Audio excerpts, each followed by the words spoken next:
Un départ, c'est l'occasion de se remettre en question, se questionner, de regarder ce qu'on aurait pu faire de manière différente, de reconnaître où on s'est trompé. Je suis Étienne Agenot, directeur général de l'Étincelle RH, cabinet de conseil en recrutement. Ça fait plus de 20 ans que j'exerce la fonction RH et je crois vraiment à une fonction RH courageuse, audacieuse, qui ose prendre le pouvoir pour faire bouger les lignes et accompagner toutes les transformations de ce monde incertain.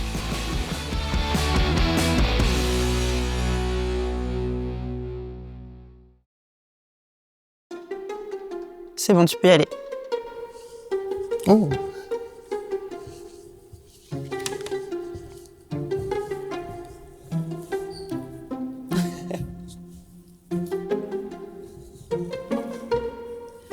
Alors, en gros, maintenant, ce que tu vas devoir faire, c'est, avec ta main gauche, tu vas prendre un objet dans la boîte et ensuite tu répondras à la question qui correspond à l'objet. Ouais. Non. Un bon leader doit-il montrer sa vulnérabilité ? Oui, je pense que c'est essentiel. Je pense qu'un manager doit se montrer tel qu'il est. On aime bien nous dire à l'Étincelle RH que le management repose sur 3 dimensions qui sont importantes. Le management par le courage, le management par l'attention, le management par le cœur. Et je pense que le management par le cœur, c'est justement ça. C'est assumer ses émotions, assumer qui on est, savoir le dire, savoir se connaître bien. Il n'y a rien de pire qu'un manager qui ne se connaît pas, qui avance dans des faux semblants.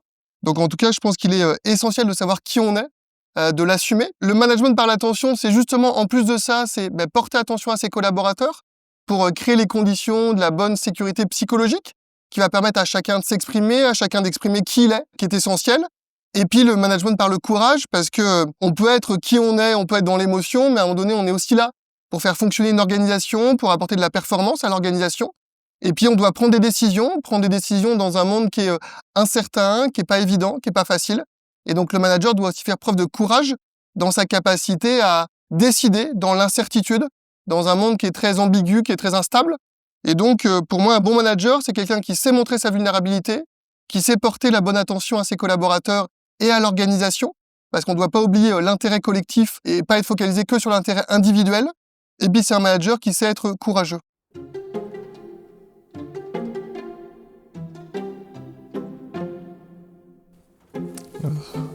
Quelle surprise.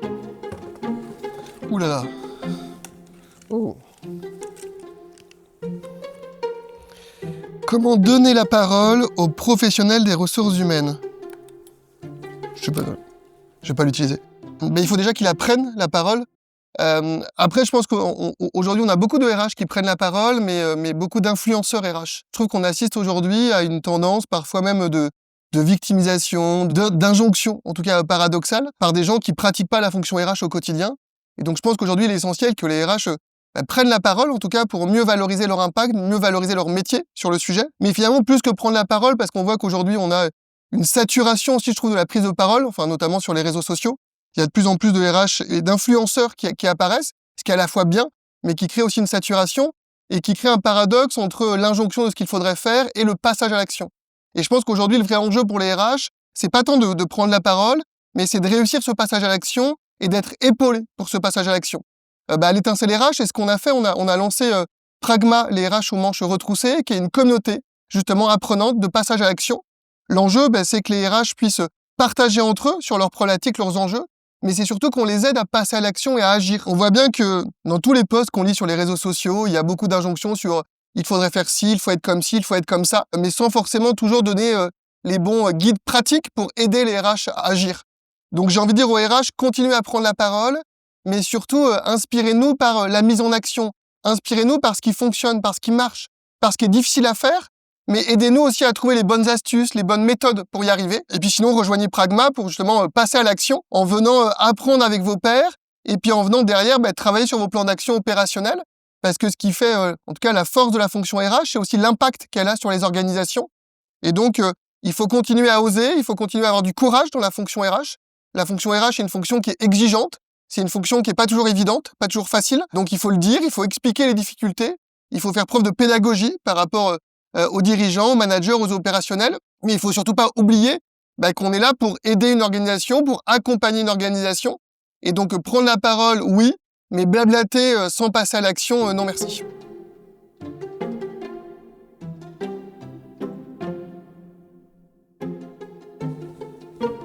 Alors...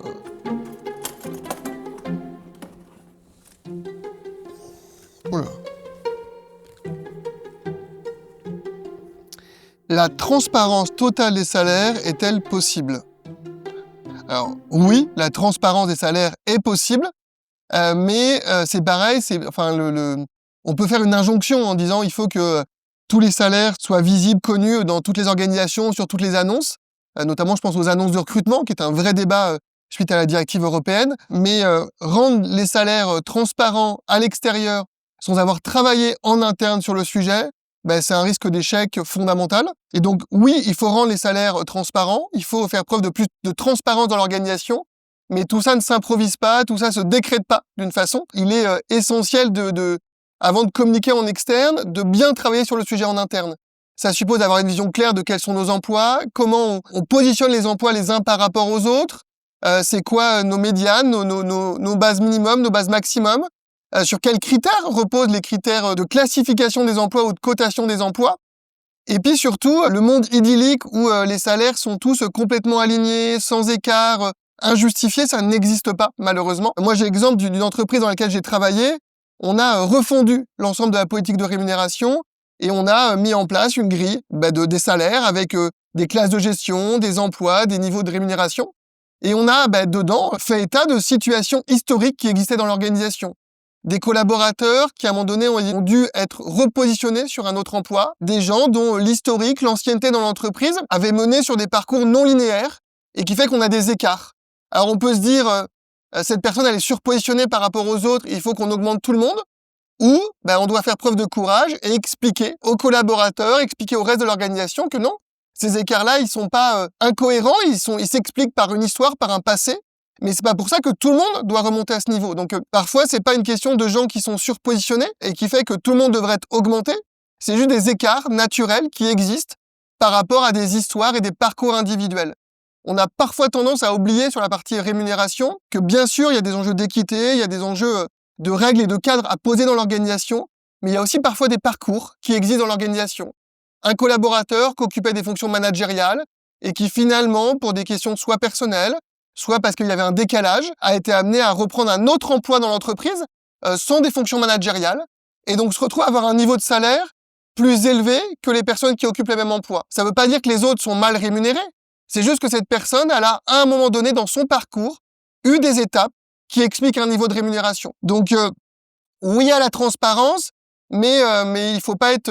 le travail sur la rémunération, sur l'équité, il tient compte aussi parfois d'éléments complexes de parcours individuel qu'on ne doit pas oublier et qui fait que tout rentre pas dans des cases. Et donc, le risque sur la rémunération, c'est de vouloir tout faire rentrer dans des cases, d'avoir des principes posés, immuables, qui ne bougent plus, alors qu'en fait, il y a aussi des situations dont on doit tenir compte et qui ne justifient pas pour autant que tout le monde doit être repositionné sur le même niveau de rémunération.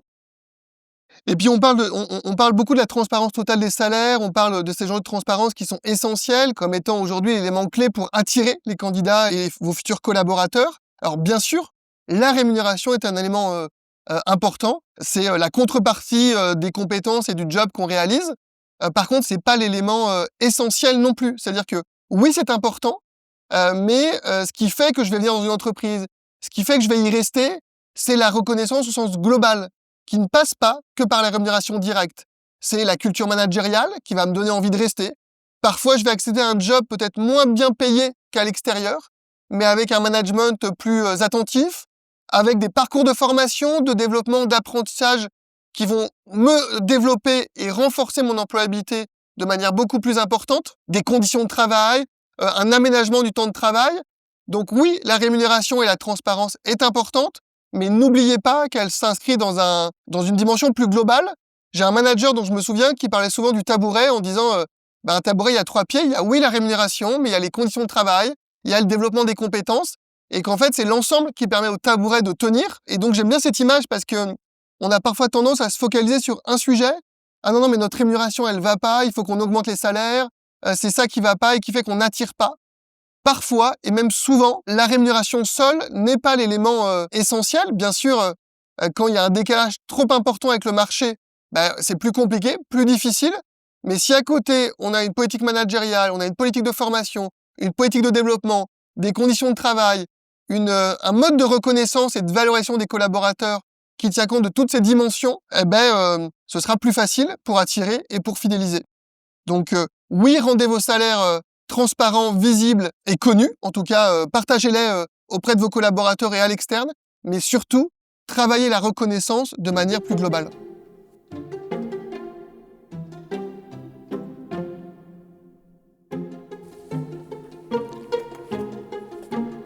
Ouh là là. L'IA remplacera-t-elle un jour les recruteurs? Ah, vraie question. On assiste aujourd'hui à une vraie tendance. Dans la fonction RH, je trouve que l'activité qui est la plus sujette aujourd'hui à l'IA, en tout cas dans les discours, dans ce qu'on peut voir, c'est le recrutement.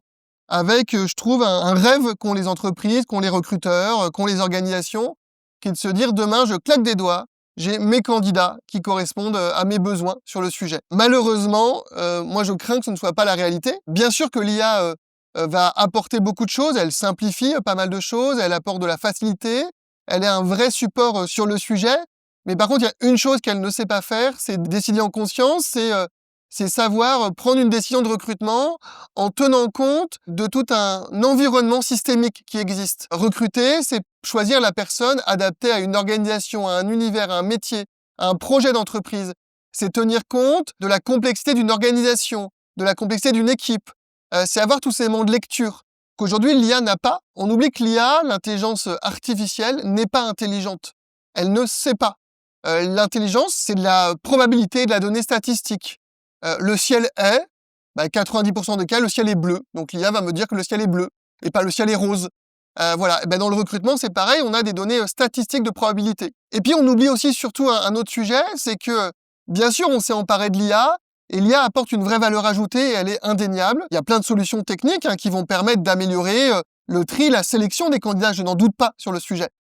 Par contre, il ne faut pas qu'on oublie que les candidats se sont aussi appropriés l'IA. Et qu'aujourd'hui, un candidat, quand il répond à une annonce, il construit son CV grâce à l'IA. Et donc demain, votre système d'intelligence artificielle, qui trie vos CV, qui trie vos candidats, va vous présenter quoi? Non pas le candidat le plus adapté à votre besoin, mais le candidat dont le CV, dont le profil a été le mieux construit par rapport à l'IA. C'est-à-dire que le CV qui va sortir en shortlist, en premier, est le CV dont le candidat, finalement, c'est le mieux assisté de l'IA pour répondre et s'assurer grâce à l'IA que son CV, était en parfaite adéquation avec votre annonce grâce à l'IA qui l'a aidé à le construire. Donc en fait, on a parfois tendance à se dire, nous recruteurs, on va gagner du temps, mais n'oublions pas que les candidats sont tout aussi intelligents que nous, sont tout aussi perspicaces et savent utiliser l'IA de la bonne façon. Donc finalement, est-ce que demain, ce que j'ai envie, c'est de sélectionner les CV qui sont les plus adaptés à mon besoin ou les CV qui finalement ont été les mieux construits par rapport à l'IA? Sur des métiers dans l'IT, on pourrait se dire, moi ça me va bien parce que ce que je cherche, c'est des gens qui maîtrisent l'IA et c'est un signe qu'ils maîtrisent l'IA. Ok, très bien. Mais quand je recrute un assistant ménager, quand je recrute un comptable, quand je recrute un chef de projet, est-ce que c'est cette compétence première que je veux évaluer, qui est la capacité à maîtriser l'IA, ou est-ce que c'est d'autres compétences que j'ai besoin d'évaluer sur le sujet? Donc en fait, il ne faut pas qu'on confonde justesse et efficacité. On a le sentiment que on va gagner du temps, on va avoir moins de volume à traiter. Alors oui, je vais peut-être gagner du temps. Est-ce que pour autant, ma sélection, mon recrutement va être plus juste, plus efficace? Sur le sujet, j'en doute. Donc ça, c'est un premier élément. Et puis le deuxième élément, c'est l'évaluation des candidats. C'est-à-dire que si demain, je postule via un avatar, un chatbot, mon CV, je l'ai construit grâce à l'IA. Je fais un entretien vidéo avec l'IA. Je passe des tests avec l'IA. Où est le moment de rencontre avec l'humain? Donc ça, c'est mon premier questionnement. Et puis, où est cette analyse, cette décision en conscience? C'est-à-dire que la capacité à lire toute cette singularité que l'IA aujourd'hui ne sait pas lire, ou qu'elle sait lire, mais en reproduisant des biais. Alors, on peut se dire que les humains ont aussi des biais, bien sûr, mais l'IA, elle s'entraîne sur la base de données, qui sont des données produites par l'humain, qui sont les données du passé, et donc qui sont des données aussi produites avec des biais qu'elle vient reproduire sur le sujet. Et donc toute la complexité qu'on a dans le recrutement pour moi, c'est la capacité à décider justement avec cette conscience, avec cette analyse fine du décryptage, de la personnalité, de la complexité, de l'adaptation du profil à mon organisation, à mon équipe, à mon manager, des niveaux d'analyse que l'IA aujourd'hui ne sait pas réaliser. Peut-être que dans 6 mois, les choses auront changé, mais en tout cas, c'est pour moi un vrai point d'attention, c'est que oui, l'IA est utile, oui, l'IA apporte de la valeur et permet de gagner du temps, permet de simplifier des processus. Non, l'IA ne remplacera pas le recruteur. Non, l'IA ne pourra pas décider à votre place. Et puis enfin, il y a un dernier item qu'il ne faut pas qu'on oublie, c'est l'IA Act, c'est notamment la réglementation européenne. Et la Cour de justice européenne, là, en février 2025, a rappelé les choses, c'est que tout candidat a droit de comprendre comment sa candidature a été sélectionnée ou refusée. Et donc demain, si vous, recruteur, votre réponse est de dire c'est l'IA et c'est le système d'IA qui a écarté cette candidature, ben vous n'êtes, déjà pas en droit, dans le respect du droit.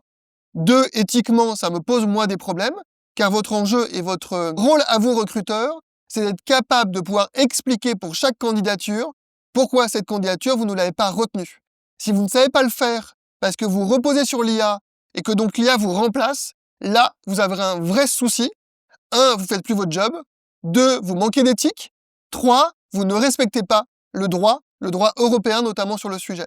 Donc, oui à l'IA parce qu'on va gagner du temps et que c'est une vraie transformation qui est essentielle à prendre en compte, mais pas à n'importe quel prix, pas avec n'importe quelle solution, et en n'oubliant pas les principes fondamentaux d'éthique et de décider en conscience qui sont la clé de tout recrutement.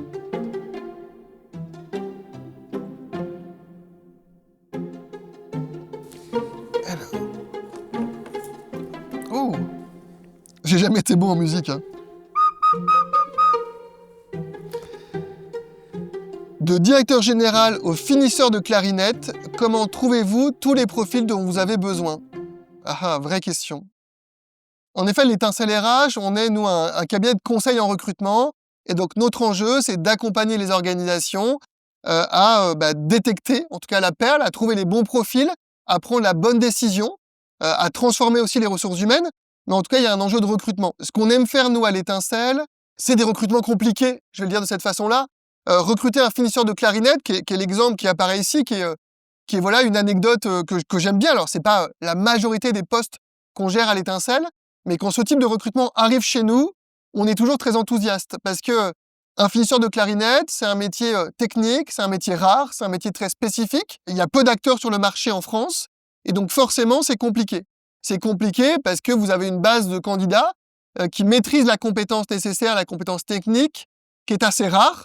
Et donc, il faut les trouver, il faut les identifier. Diffuser une annonce de recrutement pour recruter un finisseur de clarinette, alors vous pouvez avoir de la chance, ça peut marcher, mais potentiellement, ça ne va pas marcher.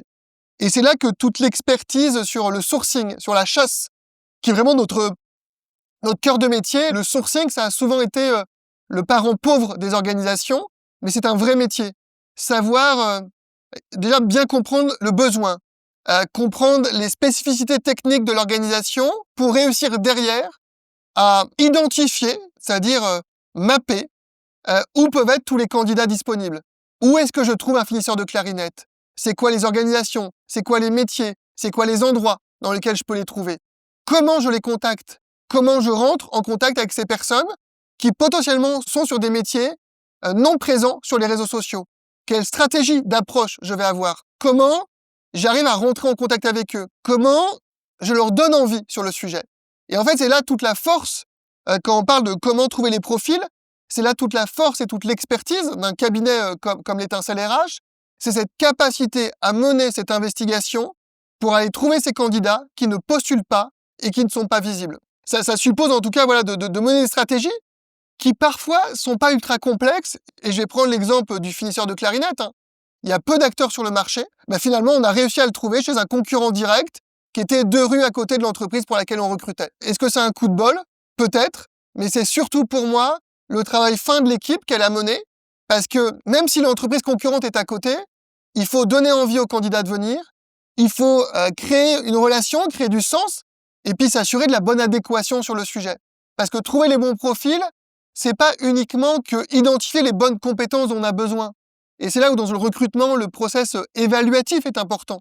C'est qu'en fait, il faut réussir à décrypter la personnalité, il faut réussir à la comprendre, il faut réussir à rendre on va dire, lisibles les points de motivation du candidat. Qu'est-ce qui fait qu'il a envie de bouger? Qu'est-ce qui fait que ça peut l'intéresser? Mais qu'est-ce qui fait surtout que l'alignement entre les deux peut se faire? C'est-à-dire que recruter, c'est pas simplement un candidat qui est intéressé par un job, c'est pas simplement une entreprise qui a envie de recruter quelqu'un, c'est une rencontre mutuelle. C'est deux candidats qui ont envie de se rencontrer, qui ont envie d'avancer ensemble, et pour ça, il faut, mettre en place les bonnes techniques de recherche et de chasse. Il faut évaluer correctement pour s'assurer que le candidat prend la bonne décision autant que l'entreprise prend la bonne décision. Parfois, un recrutement, on peut trouver le bon finisseur de clarinette, mais qui ne sera pas adapté à l'organisation, ou l'organisation ne va pas lui convenir. Et donc parfois, c'est aussi être en transparence et en honnêteté avec un candidat. C'est pas jouer du pipeau. Enfin, on est là pour dire les choses, on est là pour faire que tout fonctionne correctement, pour que cette rencontre s'inscrive dans la durée, s'inscrive dans une vraie collaboration, coopération. Donc voilà, donc j'ai envie de dire pour trouver les bons profils, soyez au clair déjà sur ce que vous recherchez, parce que souvent, quand vous galérez à trouver, c'est que votre besoin il n'est pas clair. Soit le profil que vous cherchez n'existe pas, soit le profil que vous voulez, il a trop de pattes, il faut lui enlever une patte. Donc déjà, soyez au clair sur ce que vous recherchez. Posez les bonnes stratégies d'approche, de sourcing, de chasse. Et pour ça, potentiellement, faites-vous aider et accompagner. Soyez au clair sur vos critères d'évaluation, parce que ce qui va être important, c'est que la collaboration fonctionne. Ce que vous avez besoin, ce ne sont pas que des compétences techniques. Et donc, il faut pouvoir évaluer ces compétences comportementales, cette gestion de la complexité, de l'ambiguïté, cette capacité à collaborer, à coopérer sur le sujet. Et donc, c'est ça qui va vous permettre de fonctionner. Un besoin clair, une stratégie d'approche bien posée, bien construite, avec la bonne expertise, un bon process d'évaluation qui va permettre de s'assurer que l'adéquation et la rencontre mutuelle se fait correctement, parce qu'en fait, on est là pour avancer ensemble, et puis un bon process d'intégration, parce que si vous avez trouvé le bon profil dont vous avez besoin, mais que vous lui avez raconté et joué du pipeau, il y a peu de chances qu'il reste dans votre organisation.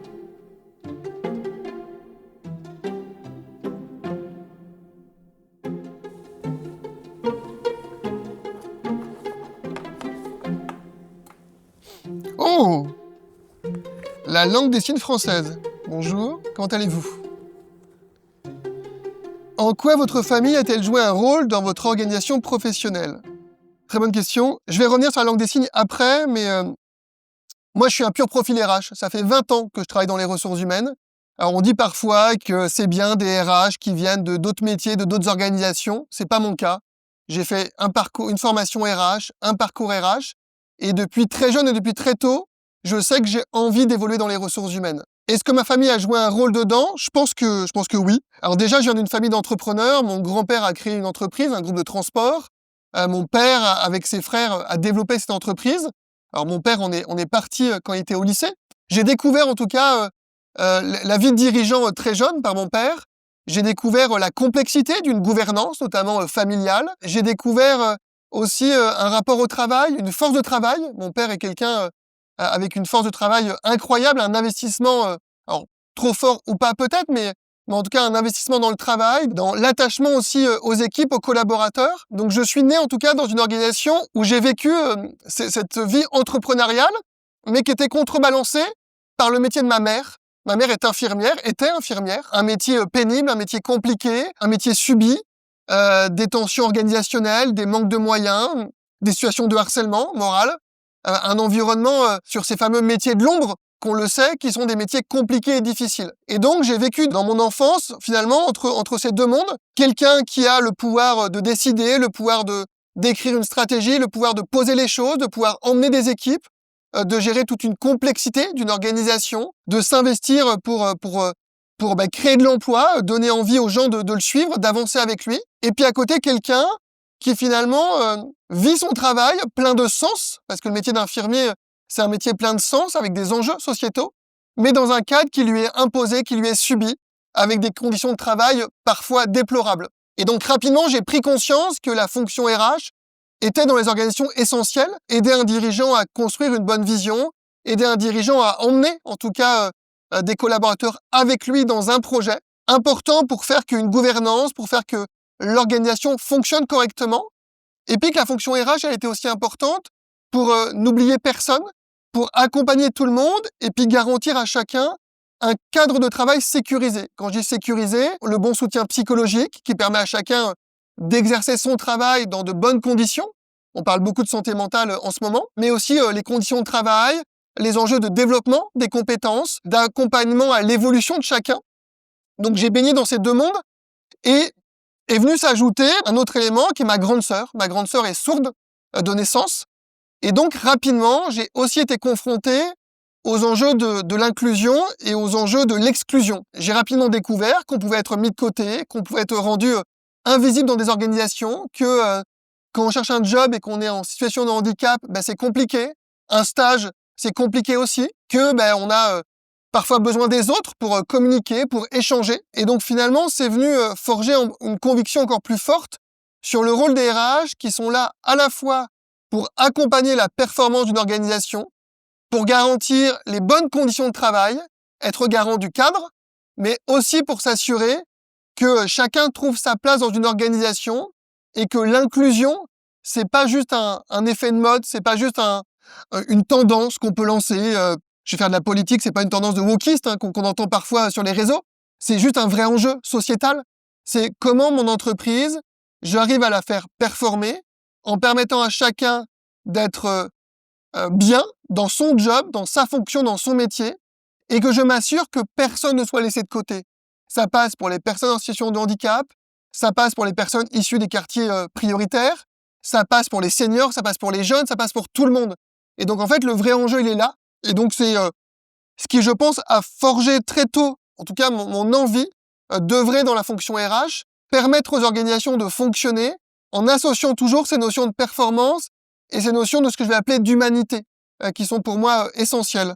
Donc oui, je pense que ma famille a joué un rôle dans mon orientation professionnelle, par cette envie d'entreprendre, cette envie de croire dans la valeur du travail et dans la valeur de l'entreprise, qui est parfois un vilain mot, mais en fait une entreprise, elle est là pour créer de l'emploi, elle est là pour aider chacun aussi à trouver du sens dans ce qu'il fait, dans la valeur de ce qu'il produit, mais tout en permettant à chacun d'avoir les bonnes conditions, le bon cadre de travail et en n'oubliant personne. Donc ouais, en tout cas, je vous invite, si on fait le lien avec le parallèle de mon métier aujourd'hui, le recrutement, quand vous êtes amené à recruter, posez-vous toujours la question de toutes les actions que vous mettez en place, est-ce qu'elles sont accessibles pour tout le monde? Est-ce que la vidéo que je tourne aujourd'hui est accessible? Est-ce qu'elle est sous-titrée? Voilà, ça c'est un premier point. Est-ce que ma sœur va pouvoir voir cette vidéo? Qui est un de mes premiers questionnements. Quand je propose aux candidats de candidater via des systèmes d'IA où en fait ils vont discuter avec une IA en automatique, ok? Comment fait une personne sourde? Comment fait une personne muette? Comment fait une personne qui a des handicaps? Mon système de test en ligne, il est accessible aux personnes malvoyantes sur l'application mobile. En fait, toutes ces questions qu'on oublie souvent, alors qu'en fait, ça représente beaucoup de candidats potentiels, beaucoup de compétences, beaucoup de gens et de personnes qui ont finalement envie de rejoindre vos organisations et qui peuvent vous apporter beaucoup de valeur.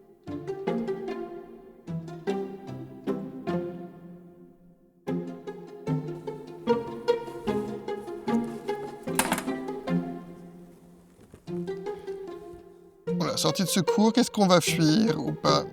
Départ des employés. Quand une porte se ferme, une autre s'ouvre.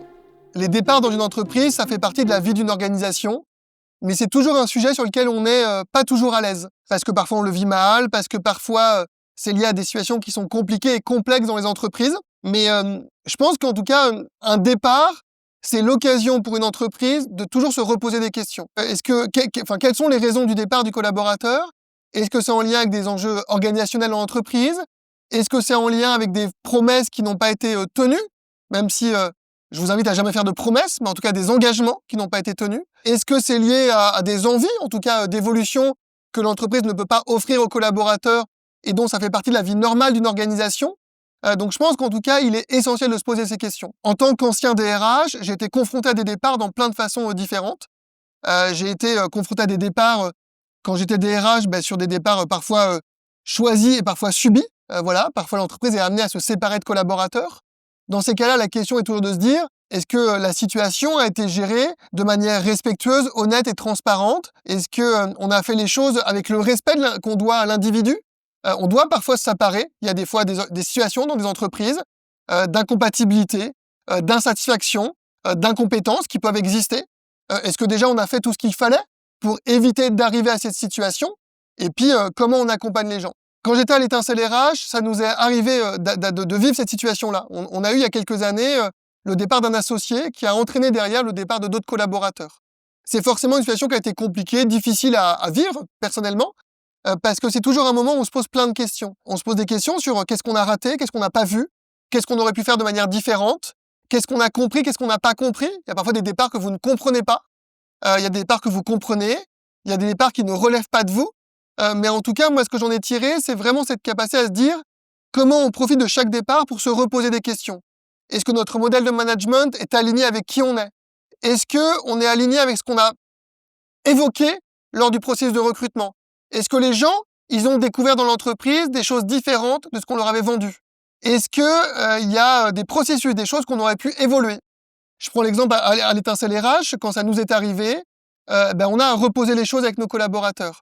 On a reposé nos principes managériaux, on a reposé les règles de fonctionnement dans l'organisation, les devoirs, les droits de chacun, le cadre qui nous alignait, nos valeurs. On a fait preuve de plus de transparence sur notamment notre politique de rémunération, qu'on a rendue plus visible pour chacun. Et puis j'ai aussi pris conscience qu'en fait, il y a des éléments qui sont essentiels autour de l'ADN de l'entreprise et que parfois lors de départ de collaborateurs, on a tendance à vouloir transformer. En fait, une entreprise ne peut pas plaire à tout le monde. Ce qui est essentiel et ce qui est important, c'est d'être aligné avec qui on est, quelle est l'entreprise, c'est quoi sa mission, comment elle estime qu'elle doit la faire, et quelles sont les règles de fonctionnement dans une organisation. Ce qui peut provoquer parfois un départ, c'est le fait de ne pas avoir été honnête sur le sujet, c'est-à-dire qu'il y a des choses qu'on a mal dit, pas assez transparent, mais l'enjeu que vous avez, c'est de garantir cet alignement avec votre ADN. Et parfois, on a tendance, quand on a des départs ou des recrutements importants à faire, à vouloir plaire à tout le monde, parce qu'on se dit, non, on peut pas, il faut qu'on tienne compte de tous les retours, de tous les collaborateurs et de tout ce qu'ils ressentent et tout ce qu'ils vivent dans l'entreprise. Mais en fait, en faisant ça, on s'éloigne de qui on est. Et dans une organisation, il y a des entreprises qui sont adaptées à qui je suis. Il y a des entreprises dans lesquelles moi, Étienne, je ne pourrais pas travailler. Pas parce que ces entreprises ne sont pas bien, juste parce qu'elles ne correspondent pas à qui je suis, à mon mode de fonctionnement, à ce que j'ai envie. Et en fait, ce qui est important, je pense, dans la prise en compte des départs, c'est d'affirmer qui on est, c'est d'affirmer comment on fonctionne, et c'est d'être clair et honnête sur le sujet. Donc, quand une porte se ferme, une autre s'ouvre, oui, un départ, c'est l'occasion de se remettre en question, c'est l'occasion de se questionner, c'est l'occasion de regarder ce qu'on aurait pu faire de manière différente, c'est l'occasion de reconnaître où on s'est trompé, on a parfois fait des erreurs, on a parfois eu des maladresses, on a parfois manqué à certains sujets, mais c'est surtout aussi l'occasion de se reposer la question de qui nous sommes, comment voulons-nous fonctionner, qu'est-ce qui est important dans nos valeurs, dans notre ADN, qu'est-ce qui est non négociable. C'est-à-dire qu'il y a des choses qui peuvent évoluer dans une organisation, et puis il y a un socle qui est qui nous sommes, comment nous fonctionnons, quel est le cadre qui régit notre mode de collaboration. Et donc là, il est essentiel de ne pas s'en éloigner, parce que à plaire à tout le monde, vous n'allez plaire à personne, et vous ne serez plus qui vous êtes, et vous risquez en tout cas de provoquer peut-être d'autres départs en cascade, parce que finalement, plus personne ne se reconnaîtra dans l'organisation et dans l'entreprise, parce que l'entreprise se sera éloignée de qui elle est, de ce qu'elle représente, et de sa vocation et de sa mission.